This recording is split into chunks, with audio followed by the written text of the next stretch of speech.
Welcome to the State of the Union from Brussels. The costs of war, a war economy, the economic impact of war. In addition to the impact of human suffering, which can never be counted, war is in fact also a question of financial capacity.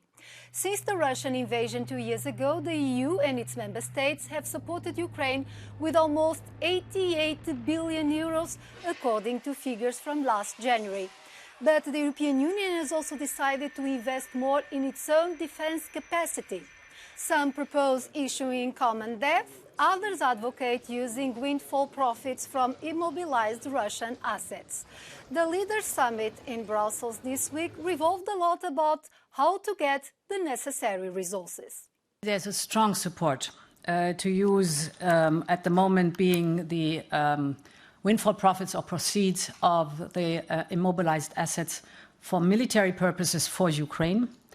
And I told the leaders that if we are swift now in concluding the proposal, we could disburse the first billion on the 1st of July already. Support for the far right is likely to rise in the next European Parliament, but pro-European parties will still hold 63% of the seats, according to a poll carried out by Ipsos for Euronews. The exclusive survey was revealed this week during Euronews on-air special live event that launched the channel's in-depth coverage of the campaign for the European elections. Nearly 26,000 people in countries representing 96% of the EU population share their intentions for the vote that will elect 720 representatives for the European Parliament in June. The ability to form coalitions to pass more controversial legislation could be the biggest test for the centre's traditional forces.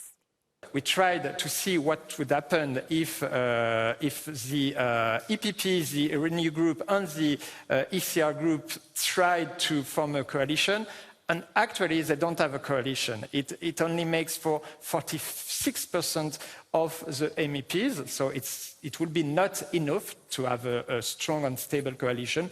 And it's exactly the same if we try to have a right-wing coalition formed by the EPP, the ECR and the ID Group. They would have just 45% of the MEPs.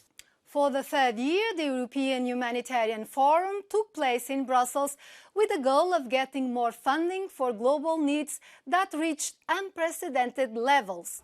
The European Union member states, together with the European Commission, announced pledges over 7 billion euros.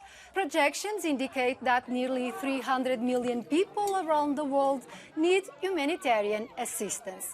Several United Nations agencies sent their representatives, and I spoke with Natalia Kanem, Executive Director of the United Nations Population Fund.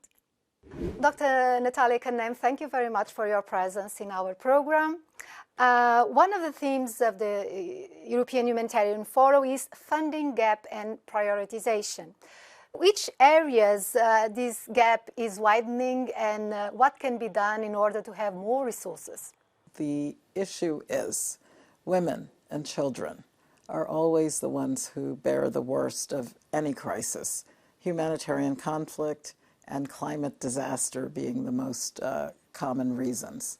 When you're looking for the $46 billion just in this 1 year that's needed, we see that typically humanitarian appeals go underfunded, and the private sector very often can contribute medicines. They can contribute materials. There is a general consensus that women and children are particularly vulnerable in humanitarian crisis. We are seeing that very clearly in the ongoing war in the Gaza Strip. What could be done to protect them? You can imagine having delivered under the stress of the circumstances of a woman who is in that part of Gaza right now. How are you going to breastfeed if you don't have the adequate supplies to be able to feed yourself and the water and everything else that it takes to make the newborn survival from breast milk possible?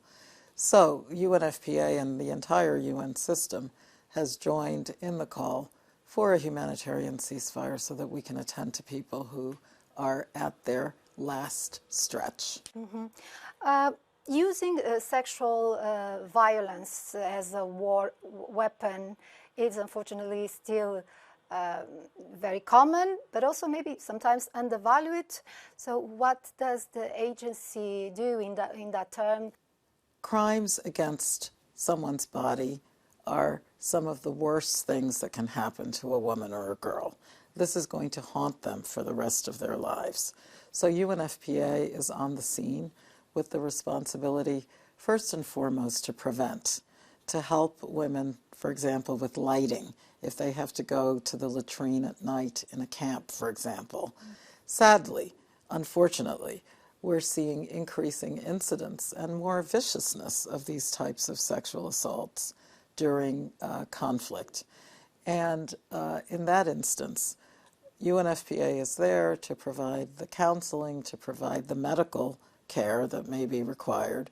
Dr. Natalia Kanem, thank you very much for your contribution to the program. Thank you very much. War, humanitarian crisis, divisive politics. For many in Europe and around the world, the present day and prospects for the future are bleak, if not dark. But it is necessary to cultivate the light of hope and appreciate, whenever possible, the beauty of colors. It is the case in Zagreb, capital of Croatia, that displays its most visually striking festival of the year until Sunday. With 29 installations and projections throughout the city, it might be daunting to try and find the time to catch them all. And beware that they will be shut off for 15 minutes at 8:30 p.m. on March 23 to mark Earth Hour. With this, we close our edition. Thank you for watching.